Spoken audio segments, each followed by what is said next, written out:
Welcome. I want to start by introducing myself. My name is Cate LaBarre. I'd like to thank COESA for inviting me to share what I can to help us through this difficult time. I think it's a great project. I decided to talk about the value of owning your story of struggle. And this is birthed out of my training 5 years ago and my continuing practice of the work of Dr. Brene Brown. And I think the best way to illustrate what it means to own your story of struggle is to tell a story of struggle, which is what Brene is famous for. I'm not as good at it as she is. And I have two stories from clients who have been in touch recently since the pandemic and have needed help walking through, taking the journey, the practice of owning their stories in order to write a new chapter, a new ending. I did ask my clients for permission to tell their stories, and they're delighted to do so, but I will change their names anyway. So my first story to share with you is about Sarah from Chicago. Sarah is a school teacher, a public school teacher, and she has had to change her teaching, as you all know, from the classroom to home, which has been a huge challenge for her. But when she's younger, so I think she's kind of hardwired for computers more than some of us, and she's taking it on, even though she misses the classroom very much. She's working on a project with me for her future, but as we were talking, she shared with me that she is exhausted and that she's taking naps during the day. And I said, well, how do you feel about that? And she said, well, I feel guilty. I feel lazy. I feel like it's a horrible thing to do. I should just be working from 8 o'clock to 4 o'clock, to 7 o'clock to 4 o'clock every day, whatever it is. And she's working long hours to prepare her programs. So we looked at naps in general, and I asked her how she feels about naps.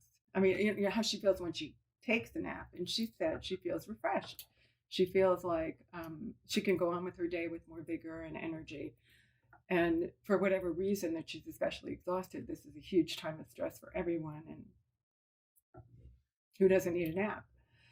So she also loves structure. We talked about whether she could experiment for a week and actually schedule a nap during her break time every day to see what happens over that week. So when we met again a week later, she said that her naps were wonderful. Because she had them on her calendar, she took her naps and she woke up refreshed, and she had amazing extra vigor in the afternoon and was able to continue with her programs and probably put in more hours than she was putting in anyway, which I don't especially recommend, but her naps were working. So she was able to take her story of being lazy and not good enough, and that big story around laziness, and shift to that this was part of her self-care, that this was a self-loving act, and that when we take care of ourselves, the people we come in contact with benefit as well. So that was her story, and she has continued over the weeks to schedule in her nap, and I highly recommend it. I've been doing the same thing. The next story is about Mary.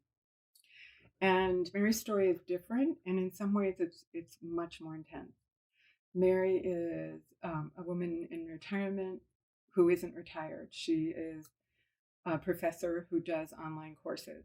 So she is geographically independent. And she and her husband spend the winter in Florida in their motorhome and then drive it back to the Adirondacks in the summer to their home and park it. And she was in Florida when she got in touch with me. She's a former client and workshop participant. And she was absolutely terrified. Like, she could feel it in her body. She could hardly breathe. Her stomach hurt. Her hands were cold. Her voice was different. It was tight. And I said, what's going on? And she says, I'm terrified. I'm afraid I'm going to die of COVID-19. I'm so frightened. When we looked more closely, obviously we all have some reason to be cautious and concerned about this virus, but when we look more closely, it's clear that this is an old pattern for her, this fear of dying, but it had exploded into a big fear of dying. And she didn't know how to begin to deal with it. It was still, they were still on spring break in Florida, so there were people running around everywhere. And she said the people in her community, mostly retirement people, were not taking the pandemic seriously. But what she shared with me, I said, "What is your day like?" She said, "Well, I turn on MSNBC when I get up in the morning, and I turn it off when I go to bed at night. And I know it's probably not a good idea, but I can't stop. I have to get all the news I can." So we talked about how much news she really needed. Like, what kind of structure could she put in place to help her watch less news? Because clearly her story about "I'm going to die" was directly related to the panic and fear that was fed by watching the news obsessively. So she decided that it was really important for her to be informed and that she needed to shift her perspective and look at being informed versus being overwhelmed. And she created a boundary around the news where she would watch the news for a while in the morning and then not go back to it again until the evening, and then make sure she had time before she went to bed to unwind. And during the day, because she likes to have company of the television, she watches movies. She puts on funny old movies and watches movies and sews.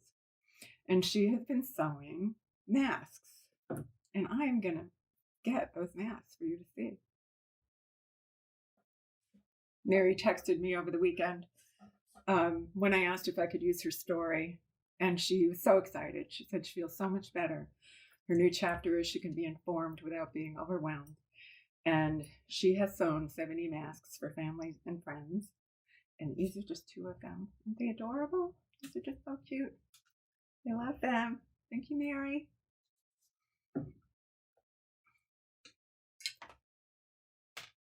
The third story is about me. When COESA invited me to do this video, I was both excited and terrified. If you had told me 3 months ago, before the pandemic, before all this drama, our collective craziness, our collective fear and concern and working really hard to stay safe, if you had told me that I was going to do this, I'd have said, you must be thinking of somebody else. But nothing's normal right now. All feelings are amplified. We're meaning-making machines. And the story and the meaning I made up about making a video is, oh my God, this will be on my permanent record. And I don't have anything important to say. And people are going to judge me. And I'm not going to do it right. And who do I think I am? All the not good enough gremlins. Boom, boom, boom, boom, boom. So I have learned over the years that the part of me that tells me I'm not good enough is actually trying to protect me. Because you see, if I don't take a risk, then I can't fail.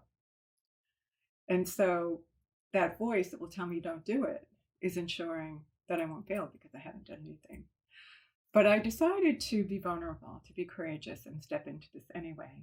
And here I am, almost at the end of the video, and I haven't collapsed off the chair. I'm actually enjoying being here with you. So I remind myself, and I remind you, and I reminded Mary, and I reminded Sarah, and I remind everyone I can that it's safe to surrender to your feelings, because they're going to be there anyway. And what you resist grows, it persists, and you can't heal unless you can feel it. And the importance of embracing your story, of owning your story and walking through it, is so that you can write a new chapter, a new ending of your story. Because if you don't own your story, it will own you.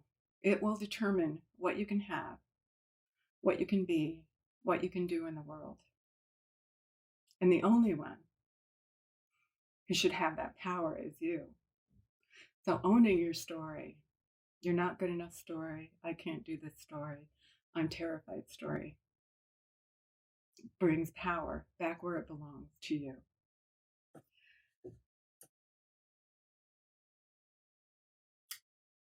And there's something else. It's important to share your story with someone. We're meant to do the hard work, but not meant to go it alone. So if you have a trusted friend who can hold your story with you and get curious about it and walk through all the feelings and thoughts about your story so that you can really reality check your story and reality check your expectations about what this time should be like for you. That can be extremely helpful. That can put you on the other side where you can own your story again. I thank you for being with me today. I think this is a wonderful thing that COESA is doing, and I'm really honored to have been invited. If you want to know more, you can find me at catelabarre.com. And I look forward to meeting you someday in person.